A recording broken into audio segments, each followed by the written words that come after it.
So, Forza Motorsport is finally here, and today I'm going to be sharing with you a quick video on the best steering wheel settings for the game. I've been tinkering around for a little while, and I'm going to be sharing with you how to get this game to actually feel good on a wheel, because by default, it feels pretty damn terrible. So let's hit escape here and go into it. First off, before we get into the wheel settings itself, the first thing you want to check is your assists. It's super easy to miss in the beginning of the game when it launches up. It asks you what kind of assists you want, and by default it's set to like heavily assisted or something like that.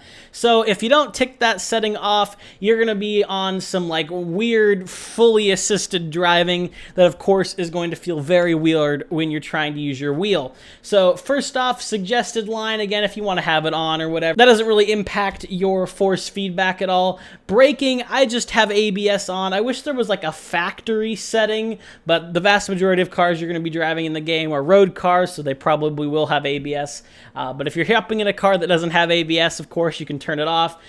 Throttle unassisted and steering, make sure you have it on simulation. Traction control, I just put it on sport. Again, I wish there was some kind of factory option, but there's not. Stability control, make sure that's off, and shifting, you're most likely going to want it to be on manual. The rest of this you can disregard.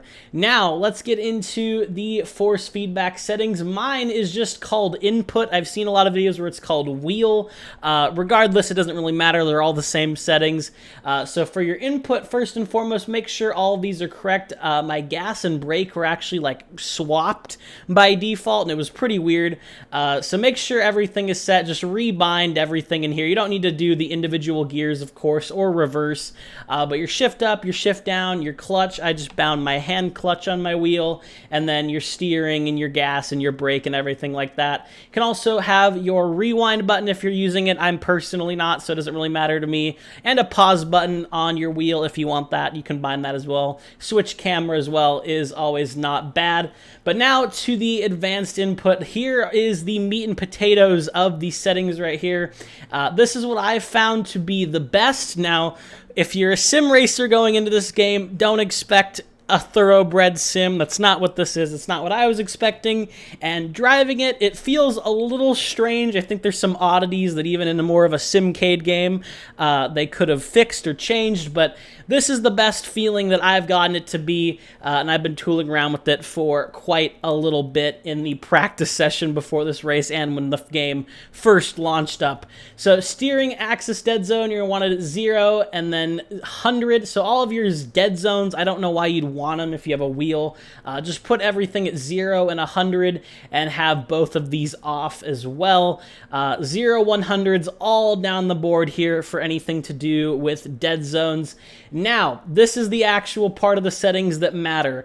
So again, feel free to tweak these settings. I'm on a CSL DD, so pretty much any direct drive wheel. These are probably going to be some pretty decent settings. If you're on a belt or gear-driven wheel, you might want to tweak some things, but here has what I have found to be best. So vibration scale 40, force feedback scale at 60, steering self-alignment at 100, mechanical trail scale at 40, pneumatic trail scale at 150, road feel scale at 150, load sensitivity at 50, wheel dampening at 50, center spring scale at 80, dynamic damper behavior at 60, steering sensitivity at 50, and steering linearity at 50. It's kind of weird. They treat a wheel like a joystick, like a controller in this game.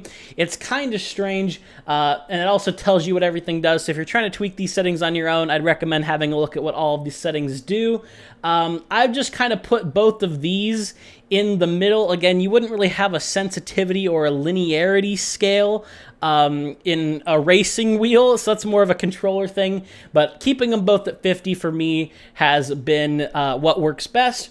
And also on your wheel, if you can change the degrees of rotation on it, set it to 900 with the steering sensitivity.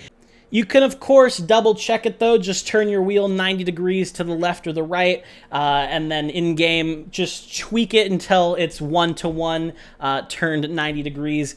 And you should be good. Again, with this, it still feels, you know, a little strange compared to something like a Assetto Corsa or an iRacing. It's very understeery. The front tires really love to slip, and there's this kind of like cogging feeling almost when it slips, especially on like my CSL-DD. It's pretty noticeable, but it's still fun, and this is definitely a huge improvement over the original settings. So that's all I have for you guys today. If you did enjoy this video, a like and a sub would mean a lot. If you've tweaked these settings or you have a specific wheel that you've tweaked it for, make sure you share them down in the comments below so future people who may have a similar setup to you can get these settings tweaked if need be, because again, I'm just on my CSL-DD, so I don't know what it would be like for a G29 or something like that. But thank you for watching, and I'll see you all in the next one.